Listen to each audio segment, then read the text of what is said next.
Généralement, en termes de conception, lorsqu'on a un terrain petit, c'est très difficile de faire grand. Mais on peut tout de même sortir des projets très minimalistes. Voyons ensemble cette petite maison de 70 mètres carrés sur un terrain en longueur. Voilà, l'entrée, c'est la façade principale de la petite maisonnette. Donc c'est déjà, on voit qu'il y a il y a des brises vues ici avec des lambris de bois qui sont coulissants. Ça coulisse et ça se rabat. Donc c'est 4 panneaux, on appelle ça 4 vantaux. Tu as 1, 2, 3, 4 vantaux. Donc ça vient se coulisser, ça se rabat au coin. Ensuite, tu as un très beau petit, un beau petit extérieur. Vous voyez, en plus, la maison, elle est vraiment en longueur parce que là, c'est le mur du voisin. Ici aussi, c'est le mur du voisin. Donc en gros, il y a deux petits voisins à côté. Et la maison, elle est juste là. Donc ce qui veut dire que quand tu rentres de l'entrée principale, bah, tu tombes sur la façade principale de la maison, avec un petit jardin, avec du gravier blanc, etc.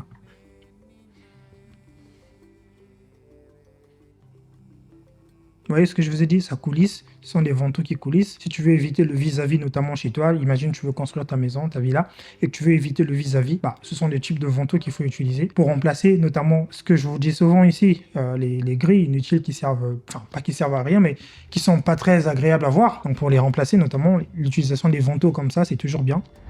Vous savez, vous les ouvrez et vous les cadenassez. Ça peut être des vantaux en bois, ça peut être des vantaux métalliques pour être un peu plus sécuritaire. Parce que je sais qu'en Inde, ils utilisent souvent le système des vantaux métalliques. J'aimerais aussi beaucoup analyser des vidéos indiennes parce que ça se rapproche beaucoup des constructions africaines. Est-ce que ça vous intéresse ce type de vidéo aussi? Dites-moi en commentaire. Donc voilà le plan. Ici à l'extérieur, ça c'est l'extérieur. Donc ce que vous voyez là en dessous, c'est le portail. Là c'est le portail. Quand on entre, il y a un espace parking. Enfin, l'espace parking, c'est le prolongement de la parcelle. Ensuite, vous avez des dallettes, des petites dallettes plantées. Ensuite là, vous avez un mini jardin avec des petites fleurs au bord, etc. C'est vraiment très simple, mais à la fois la compréhension, la conception paysagère, elle est tellement bien réfléchie que c'est très agréable à vivre finalement. Donc là, c'est l'endroit de la voiture. Et donc, quand on entre par la petite porte de ce côté-là directement qui s'ouvre. Si vous remarquez, on entre quelque part sur un petit sas. Donc ça veut dire que l'entrée, elle est scénarisée. Hein. On entre sur un petit sas comme ça, avec un miroir hein, pour te voir. Peut-être que tu as une crotte de nez quand tu rentres chez les gens, faut quand même te mirer. Ensuite, il y a un petit meuble là pour poser des livres, un très beau tableau. Et là, on est dans le prolongement de la maison.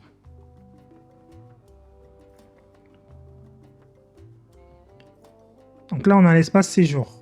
L'espace séjour, pas très grand, hein, très minimal, vraiment très petit, mais c'est une maison idéale, une maison efficace, je pense. Ici, on a donc la partie extérieure que je viens de vous montrer. Donc ça, c'est la grande fenêtre qui donne vers l'extérieur.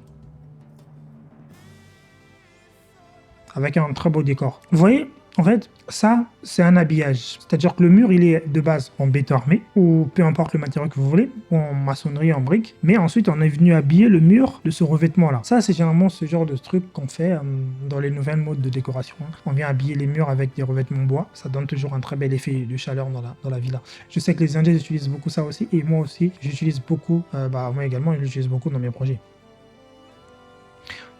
Surtout pour les villas de haut standing. Mais là, pour le coup, pour ce type de villa, il faut voir avec le type, enfin pour ce type de maison, il faut voir avec le type de budget qu'on veut y mettre pour utiliser ce genre de revêtement.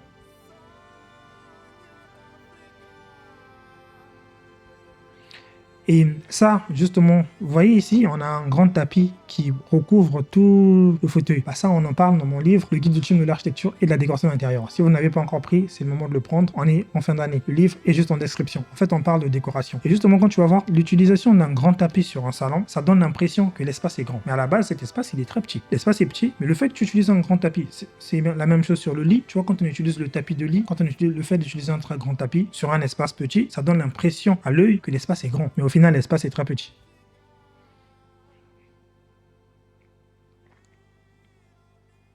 Et donc ça, c'est le mur télévision. Vous allez voir, il y a quelque chose de très ingénieux ici. Le mur télévision, toujours hein, avec le revêtement effet bois, hein, le revêtement en bois. Il y a quelque chose de très ingénieux ici, c'est la proximité avec la cuisine. On est sur une cuisine ouverte. Mais la cuisine ouverte, elle n'est pas ouverte, c'est-à-dire que tu as ouvert ta cuisine, elle est ouverte comme ça. Ensuite, tu fais face au salon. C'est pas une cuisine ouverte dans ce sens, c'est une cuisine ouverte en longueur, en longueur. C'est-à-dire c'est une cuisine qui ressemble limite à un mini-bar. Limite à un mini-bar. Donc la cuisine, elle est juste là, à ce niveau-là. Et vous avez du marbre sur tout le sol. Et ce marbre, il vient, il se soulève. Le marbre se soulève pour remonter au niveau de l'îlot central de la cuisine. L'îlot central qui fait aussi office de évier. Et là, vous avez l'espace manger. L'espace manger, comment il est exploité? Vous savez, quand on a de petits espaces, comment on les exploite? On se sert du mobilier dans l'architecture. C'est-à-dire que c'est pas des mobiliers qu'on va se dire, ok, on va commander. Non. Le mobilier, là, ça a été dessiné dans l'architecture. C'était réfléchi dans la conception. Et ça, c'est vraiment quand tu veux optimiser au maximum ton projet. Justement.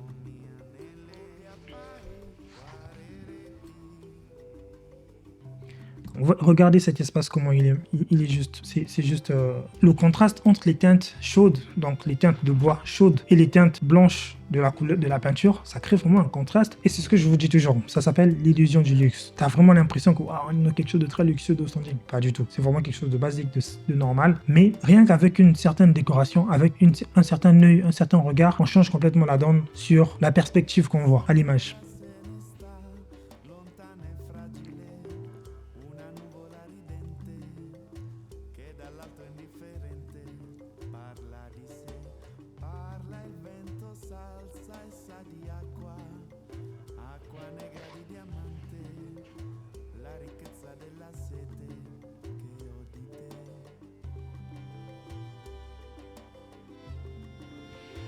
Et donc là, vous avez une cuisine avec sa peau, ça j'appelle ça la peau, mais c'est le mobilier, avec sa peau, et même la face avant de la peau, elle sert à quelque chose, c'est-à-dire elle sert de mobilier de bibliothèque ici, ce qui veut dire qu'on n'a pas juste mis un truc qui ressemblera à du poteau. Et généralement pour vos poteaux, là justement la solution elle est là, pour les poteaux que vous construisez, si vous avez des poteaux qui débordent, des poteaux qui se font voir, vous avez votre maison, utilisez ce type de ce type de meubles là, c'est toujours très intéressant pour la décoration d'intérieur. Et si vous avez aussi justement un projet de décoration d'intérieur pour votre projet, vous avez acheté votre maison mais vous voulez la décorer, j'ai officiellement, parce qu'avant je m'occupais principalement de la partie architecture et je ne faisais la décoration d'intérieur que pour les projets architecturaux que je concevais. Et maintenant on a ouvert une rubrique dans laquelle on fait aussi la décoration d'intérieur des gens qui ont déjà des projets de construction ou des gens qui ont déjà construit leur maison mais qui veulent changer une décoration, qui veulent remodifier la décoration, veulent complètement rénover leur appartement.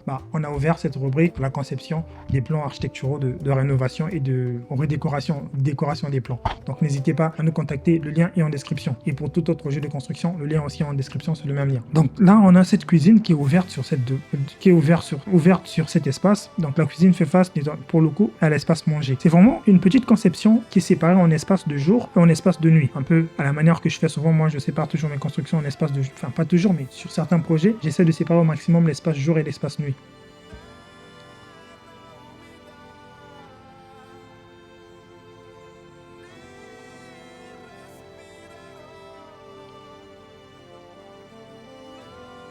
C'est une très petite cuisine, mais tellement bien aménagée et bien décorée qu'elle suit vraiment le thème même de la maison.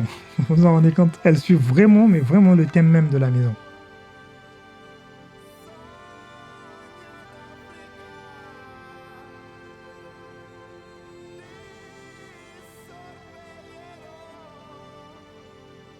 C'est un espace très petit, cosy. Ça peut complètement transformer. Peu importe la maison que vous avez, vous savez, pour la transformer, c'est vraiment pas très compliqué. Il suffit de quelques petits ingrédients. Imagine que tu as acheté un logement, que tu as mis un logement, une sorte de logement à louer que tu veux faire, et donc que tu achètes des appartements, des Airbnb, et tu veux lui donner un certain standard, un certain standing pour pouvoir le louer à un certain prix. Mais tu n'as forcément pas d'idée. Il y a des choses, peu importe, tu vas beau regarder des choses sur Internet, tu ne seras pas forcément au niveau près de ce que tu veux. Et c'est pourquoi se faire accompagner, c'est toujours très important. Et je pense que c'est même la chose qui fait gagner le plus de temps et d'argent sur le long terme. Si tu réfléchis bien, sur le long terme, c'est vraiment la valeur perçue, elle est au centuple. Tu te rends pas compte. Là, on a une mini table à manger, mais c'est vraiment une table à manger qui se fond dans le décor en lui-même. Tu as une petite haute. Et ici, Il y a un élément que j'incorpore souvent dans mes projets, et justement, on les incorpore dans des projets qui n'ont pas beaucoup d'espace. Si tu as une maison et qu'il n'y a pas beaucoup, tu as une parcelle, tu as un petit terrain, je sais qu'aujourd'hui, beaucoup de terrains de 400 mètres carrés, 300 mètres carrés se vendent. Si tu as un petit terrain, bah forcément, tu vas passer par la rubrique patio. Aujourd'hui, beaucoup de gens ne vous font pas ça parce que vous tombez peut-être sur tout et n'importe qui. Mais en fait, le patio, ce que ça sert à quoi? Ça sert vraiment à apporter de la lumière. Parce qu'il y a plusieurs façons d'apporter de la lumière, je sais. Vous avez de la fenêtre, on peut l'apporter, justement la façon classique que tout le monde connaît. Vous avez et la porte. Mais il y a une troisième façon d'apporter la fenêtre, c'est par le toit. Le toit, c'est vraiment... Il y a des fois, on conçoit, on fait des puits de lumière, on fait plusieurs choses. Et donc avec le toit, bah, tu rapportes la lumière. Sauf qu'ici, le toit, on ne va pas percer le toit, non. Ici, on va se servir d'un patio. Le patio, la fonction, c'est de distribuer la lumière sur tous les axes. C'est-à-dire que ça distribue la lumière du haut. Il le capte. Ensuite, le patio distribue sur tous les espaces. Donc, l'avantage d'avoir un patio, c'est de pouvoir ouvrir les autres espaces. Je vous parlerai très bientôt d'un projet de 3 villas que j'ai eu à concevoir, qui, ma foi, sera peut-être bientôt en réalisation. Et je vous en parlerai et vous allez voir un peu le principe de patio que j'ai eu à aborder dessus. Encore une fois, si vous voulez me contacter pour un projet de construction, le lien en description.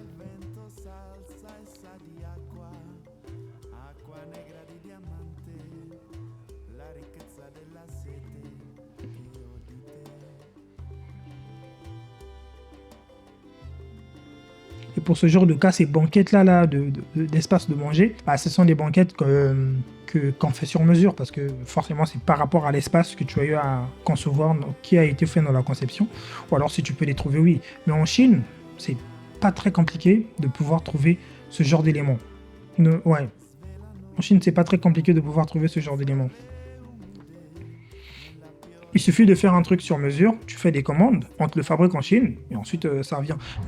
Le seul inconvénient que je pourrais peut-être dire avec la Chine, c'est peut-être les droits de douane, qui pourraient peut-être bloquer certaines personnes. Mais sinon, quand vous construisez, go en Chine. Ils ont vraiment de tout ce que vous pouvez imaginer, de tout, franchement. En ce moment, je suis en discussion avec certaines personnes que vous connaissez peut-être, mais j'en parlerai pas pour le moment sur la chaîne. Donc, l'avantage aussi du patio, c'est que ça. Mais le patio, c'est vraiment un bug dans la matrice, comme dit souvent un ami. En fait, le patio, c'est vraiment un crack dans des maisons qui n'ont pas beaucoup d'espace. Vous savez pourquoi? Parce que non seulement le patio, il sert à distribuer la lumière, il sert à créer un espace où tu peux faire un jardin, un espace de vie, mais il te sert aussi d'un espace de véranda qui profite de la lumière. Donc, c'est vraiment une multiplicité de fonctions, mais c'est juste incroyable le patio. C'est juste incroyable. Par contre, le patio ne sert à rien. Pas du tout, à rien. Quand vous avez un grand terrain, là, le patio ne fait plus trop sens. Là, pour le coup, il faut réfléchir à d'autres dimensions de patio. Un peu comme je vous ai présenté sur cette villa-là. Le lien, on vous mettra en description, la villa Laguna, d'une de mes clientes en Côte d'Ivoire. Donc là, c'est un autre type de patio, mais qui c'est pas vraiment un patio. Vous allez le voir au fur et à mesure. En regardant un peu la vidéo.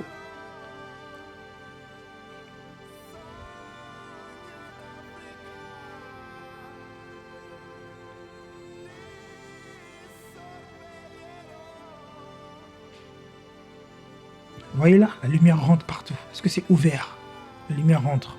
Certes, ce sont des simulations 3D, oui, mais les simulations 3D sont basées sur ce qu'on fait de réalistique. Donc là, ce sont des choses qui peuvent être construites. De toute façon, je vous ai déjà montré plusieurs vidéos de vraies villas qui sont construites. C'est juste que ces villas-là que je vous montre souvent, ce sont des villas tellement ultra luxe que je me suis rendu compte que c'était très loin de ce que vous pouvez imaginer dans votre collection.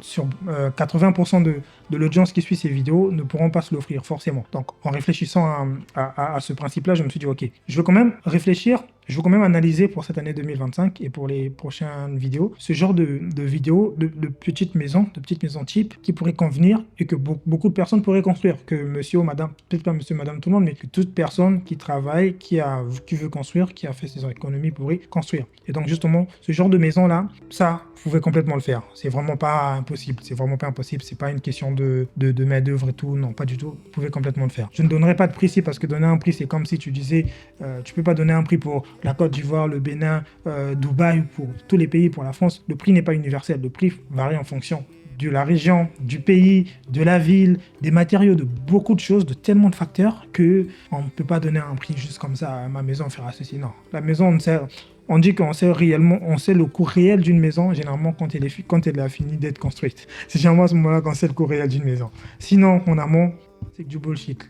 Parce que les choses, tu ne fais qu'acheter certaines choses. Bien entendu, il y a des devis, il y a des budgets prévisionnels, mais après, au fur et à mesure, il y a toujours des trucs qui sont opératifs dans un chantier. Ouais. C'est comme la vie. La vie, tu peux pas dire que je resterai en bonne santé jusqu'à ma mort. Forcément, tu as toujours des malades, tu as la grippe, tu as la fièvre. Ouais, forcément. Je sais pas si c'était un bon exemple. Mais bon. Et il y a une chose qui est juste, qui est juste trop super, c'est ça. Vous savez, les meubles vases, c'est toujours bien, parce que même dans ta salle de bain, de toujours incorporer un type de meuble vase assez design. En fait, aujourd'hui, ce que les gens font, et ce que je vois souvent sur Internet, c'est que les gens vont mélanger plusieurs styles. En fait, ils mettent une maison avec beaucoup de poteaux, avec des baroques. À l'intérieur, tu vas voir, il y a certains meubles qui sont design, d'autres pas du tout. Il y a tout un mélange qui, finalement, il y a une villa d'une grande maison, d'une femme au Nigeria, qui avait construit, je sais pas, plus d'1 milliard de francs CFA, je pense. Et cette maison-là, en fait, c'est un mélange de plusieurs choses qui finalement, ça crée quelque chose de pas vraiment agréable à voir esthétiquement. Hein. C'est vraiment pas agréable à voir esthétiquement. Pour les puristes, oui, mais pour des gens du milieu, c'est vraiment compliqué. Et donc, quand tu as autant d'argent, forcément, tu veux tout faire tout faire en même temps. C'est pourquoi c'est toujours important de se faire encadrer par de la vraie décoration d'intérieur, par de la vraie architecture. Et là, vraiment, quand tu finis par sortir quelque chose, bah, c'est quelque chose qu'on rencontre pas chez monsieur ou madame tout le monde, c'est sûr. Et là, on est dans la salle de bain. Donc, la salle de bain, on a les petits carreaux de salle de bain. Et vous avez vu la salle de bain, ici, ça sera les seuls endroits où vous allez voir du carreau de cette façon-là. Le carreau, c'est pas quelque chose qu'on utilise de façon perpétuelle partout. Et là, c'est un petit espace de buanderie. Ce qui est bien avec ce genre de conception aussi, c'est qu'on a plusieurs espaces. On a des petits espaces qu'on crée pour pouvoir faire minimum, enfin, les espaces de buanderie. Ouais, c'est toujours important un petit espace de buanderie dans une maison parce que on sait jamais où est-ce qu'on va mettre ceci, cela. Et là, on va dans la chambre. Est-ce que vous avez vu depuis le début que la décoration, ça a vraiment été fidèle du début à la fin. La décoration est vraiment fidèle. Et du début, on est rentré dans la maison, on entre, on a une déco avec des murs, habillage bois, mais vraiment, on était fidèle du début. C'est pas, tu rentres ici, tu as du carreau blanc, de l'autre côté, tu as du carreau gris, de l'autre côté, tu as du carreau vert, de l'autre côté, tu as du carreau marron, de l'autre côté... Non, la décoration était très très fidèle. Elle est neutre et elle respecte beaucoup des éléments que je vous cite souvent sur cette chaîne. Et donc, c'est ça qui crée le look que vous voyez, la cohérence. Et voyez, regardez, cette chambre, elle n'est pas si grande que ça. Mais le fait d'avoir un grand tapis couvre la totalité du lit, ça donne l'impression que tu as de l'espace à revendre, alors que pas du tout.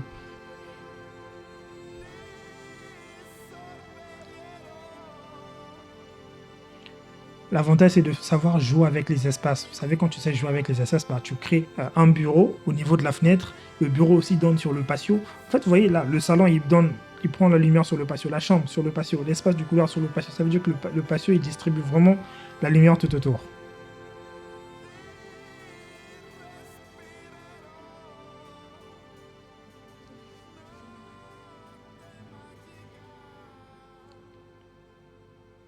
C'est beau, hein? Bah, si vous voulez ce type de contenu, déjà, abonnez-vous sur la chaîne. Je ne le dis pas assez, vous êtes nombreux à regarder les vidéos sur la chaîne, mais vous ne vous abonnez pas. C'est très dommage. En 2025, on vise les 100 000 abonnés. 100 000 abonnés en 2025. Donc, les amis, vous pouvez rendre ça possible. Abonnez-vous en masse sur cette chaîne. Et n'oubliez surtout pas les pouces bleus qui font plaisir. Et donc, dans la chambre, vous savez, le mobilier, il joue un rôle très important dans les maisons, dans des maisons de petits espaces. En fait, l'arrière de la tête de lit, c'est fait comme un dressing, hein, un mini dressing, et aussi avec une petite table de madame pour pouvoir se maquiller. Bien entendu, les gens qui se maquillent le plus, ce sont les dames, donc forcément, on voit que c'est une mini table pour que madame se maquille. Et c'est toujours très important, même quand on a un petit espace, bah, de pouvoir créer ce genre de petits espaces, ça fait toujours plaisir. Aux clients, souvent, quand le client il voit, ouais, t'as pensé à ça, vraiment merci et tout, trop sympa. Et c'est ça qui fait le fait que l'utilité justement d'un architecte ou d'un professionnel, c'est de pouvoir prendre quelqu'un qui pourra penser à des choses que toi, tu ne seras pas capable de penser, auxquelles tu ne seras pas capable de penser. Et c'est justement ça le rôle de ces personnes-là. Donc là, on entre. Alors ici, sur cet espace, vous avez l'impression que c'est petit, mais c'est pas petit. En fait, tu as vraiment besoin le coude. Donc, tu as 40 cm, 60 cm. En gros, tu as besoin de 60 à 70 cm entre ces deux espaces pour pouvoir avoir tes bras qui s'ouvrent et ouvrir les tiroirs. Donc, généralement, oui, ça va.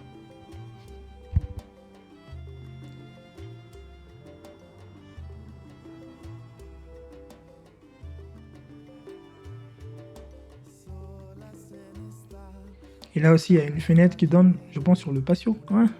Et là, je pense que c'est un deuxième patio. On va le voir sur la vue aérienne s'il y en a une. Sur le deuxième patio, il y a un deuxième patio, je pense, pour les lumières du niveau de la salle de bain et de la chambre.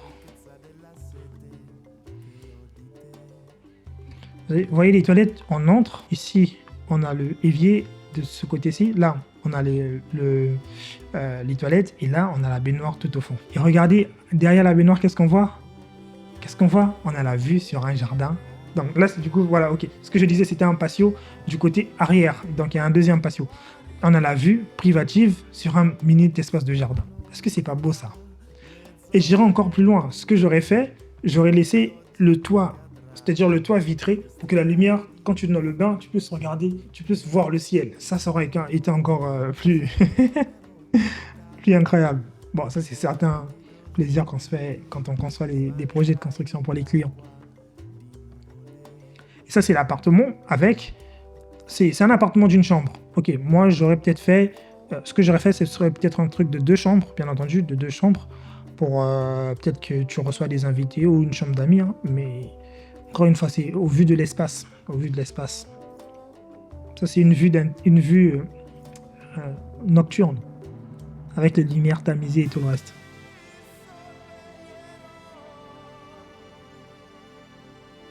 C'est le premier patio. Et vous voyez, le patio, il est bien planté. T'as le sens de la végétation qui rentre dans le bâtiment, qui s'invite dans le projet.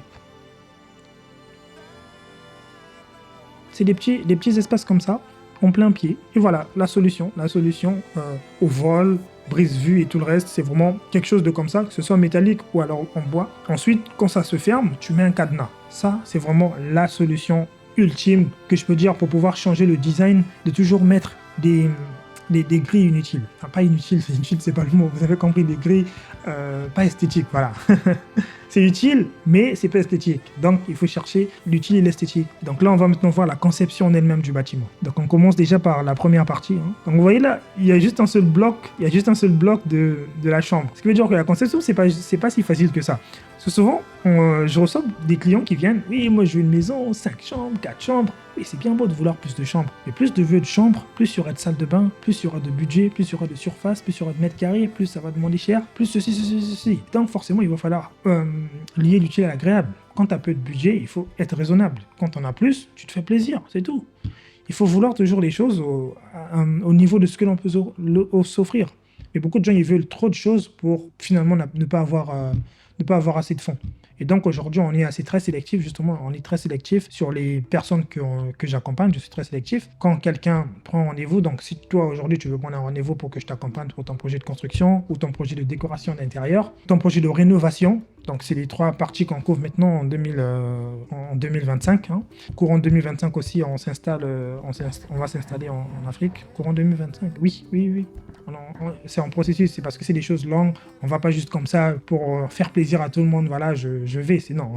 C'est des choses qui se préparent, qui prennent du temps. Et voilà, il faut prendre ses marques. C'est pas juste tu viens du tic au tac. Sinon tout le monde le ferait.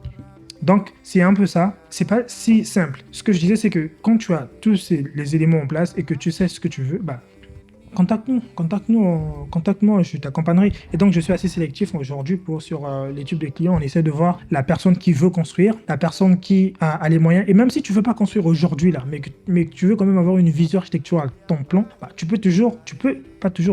dois faire appel à une personne, un architecte, pour te faire ta conception architecturale. Comme ça, tu peux construire dans 2 ans, 3 ans, mais tu as au moins ton plan. Tu sais, ok, j'ai mon budget, j'ai prévu mon budget pour 2026 par exemple, mais en 2025, il faut déjà que j'ai le plan pour pouvoir faire mes économies pour mon budget. Parce que c'est le plan qui te donnera le devis et tout le reste de ton projet. Mais si tu n'as pas le plan, si tu veux commencer à construire, tu veux commencer à faire le plan, ça te fera trop de choses en même temps. Moi, je conseille toujours aux gens, aux clients notamment qui me contactent, de faire leur plan architectural. Même s'ils construisent dans 1 an, c'est pas grave, mais au moins, j'aurais eu mes plans. Et là, je serai tranquille. Moi, là, mes économies, ce serait maintenant pour pouvoir concrétiser et avoir de l'argent pour ces plans. Donc, ne faites pas les choses de la dernière minute où tu veux tout embraser en même temps. Après, je vois des clients, oui, je suis pressé, j'ai envie de construire, le plan, ça finit quand? Faut s'y prendre plus tôt pour les plans.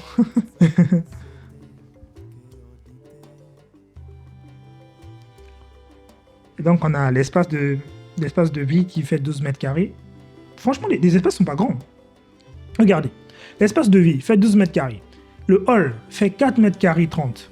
Enfin, 4 mètres carrés, donc l'entrée. L'entrée, ça fait 4 mètres carrés. L'espace à manger, de manger, là, ça fait 6 mètres carrés. La cuisine, elle fait que 8 mètres carrés quand même. Ensuite, on a des toilettes de 2 mètres carrés. Oui, ça, c'est un peu le standard des petites toilettes de 2 mètres carrés. L'espace buanderie. On a la salle de bain parentale. Et la chambre. Donc, en gros, la chambre en globalité, ça prend en compte l'espace dressing aussi et le petit espace bureau.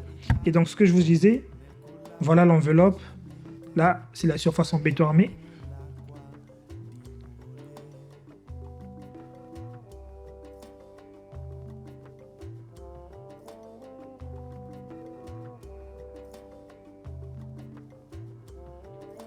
Donc là, on voit les éléments qui entrent sur le projet. Comme je vous le disais, vous voyez cet espace-là? Ça, c'est le fond du terrain. Donc, la parcelle, elle est comme ça. Attendez, j'avance. Voilà. Donc, avant que les arbres ne posent pour nous obstruer la vue, la parcelle, elle est en longueur. C'est vraiment une parcelle en longueur. Je pense que ce genre de cas, vous n'allez pas beaucoup le rencontrer, vous, parce qu'en Afrique, on ne vend pas trop ce genre de parcelles. C'est souvent des parcelles normales de 400 ou 500 mètres carrés qui ont de bons grands volumes. Donc, en fait, la parcelle, elle est en longueur. Et ce qu'ils ont fait, c'est que, au lieu de... Donc, forcément, la seule solution, ce serait de distiller l'espace en espace en longueur. Et là, beaucoup de gens feraient l'erreur, mais vraiment l'erreur, la copieuse erreur, de pouvoir construire en faisant encore des maisons labyrinthes où on pourrait passer par le fond. Erreur monumentale. Sinon, il y aurait des gens qui me disent « Oui, comment est-ce qu'on va faire pour nettoyer l'espace jardin, l'espace des fleurs, comment le jardinier va passer ?» Mais attends, comment le jardinier va passer? Aujourd'hui, la seule chose à faire, c'est de pouvoir tendre. Il y a certaines possibilités, il y a certains cas où tu es forcément obligé. Si tu as un terrain comme ça, tu vas pas venir faire encore un espace labyrinthe de passage qui servirait pas à grand chose, forcément. Donc là, la solution serait d'ouvrir sur un patio qui va donner sur l'espace, et aussi ici, le petit patio qui donne l'espace privatif à la salle de bain et à l'espace de la chambre.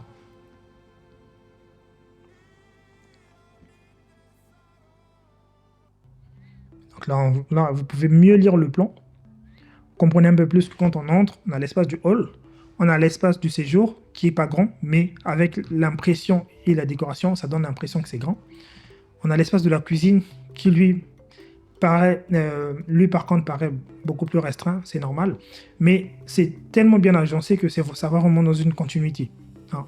Et même les gens qui se demanderaient, ici quand tu cuisines, les odeurs restent emprisonnées ici parce que tu as une haute de cuisine quand même de ce côté-là. Tu as une haute de cuisine ici, et c'est un peu loin, c'est quand même loin du salon. Donc, tu as une haute de cuisine, tu fais ta cuisine, tu laves ta petite vaisselle de ce côté-là, et les gens se posent pour manger. Ça, c'est plus destiné à des maisons type Airbnb ou des maisons de vacances entre couples, monsieur et madame. Ouais, c'est ce genre de projet. Donc là, vous avez la salle de bain qui s'offre sa vue privative sur ce mini patio, encore une fois. Là, c'est l'espace dont je vous ai dit, la tête de lit, elle sert à la fois de meuble arrière de la buanderie. Enfin, la buanderie du dressing.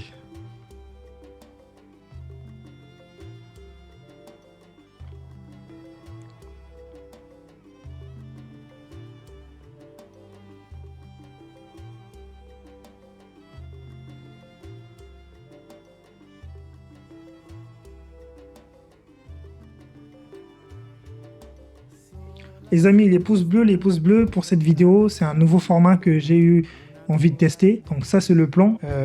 Encore une fois, l'idée de plusieurs personnes aujourd'hui, c'est de voir ce genre de plan, de se dire, ok, je veux le copier, je veux le construire. Erreur, encore une fois, erreur. Vous ne disposez pas d'assez de données, vous ne disposez pas d'assez d'informations. C'est ce que je disais souvent quand j'ai sorti le plan ultime clé en main, qui, je pense, va fermer ses portes définitivement le 31 décembre 2024. Donc le plan ultime clé en main va fermer ses portes pour le 31 décembre 2024. C'était pendant une courte période qu'on a lancé ce programme. Ensuite, donc ce que je disais, c'est l'idée de prendre ce plan et d'aller construire, forcément on se retrouve avec des mauvaises copies et on sait pas trop les détails et ça se passe pas comme ça. C'est pas pour rien que la conception, c'est vraiment un accompagnement personnalisé pour une personne qui veut vraiment construire sa maison. C'est Sagesse Boutou, les amis, tu peux réserver un appel avec moi tout de suite si tu as un projet de décoration de ta maison. Imagine, tu as ta maison, tu veux faire une décoration d'intérieur, tu peux me contacter. Ou alors tu veux construire, tu as un terrain, tu n'as pas encore construit, tu peux me contacter. Ou alors tu veux faire simplement la rénovation d'un appartement, d'une maison que tu as eu acheter, qui est tombée en lambeaux et que tu veux rénover. Tu peux nous contacter, le lien est en description. On se dit à la semaine prochaine pour une vidéo encore plus croustillante.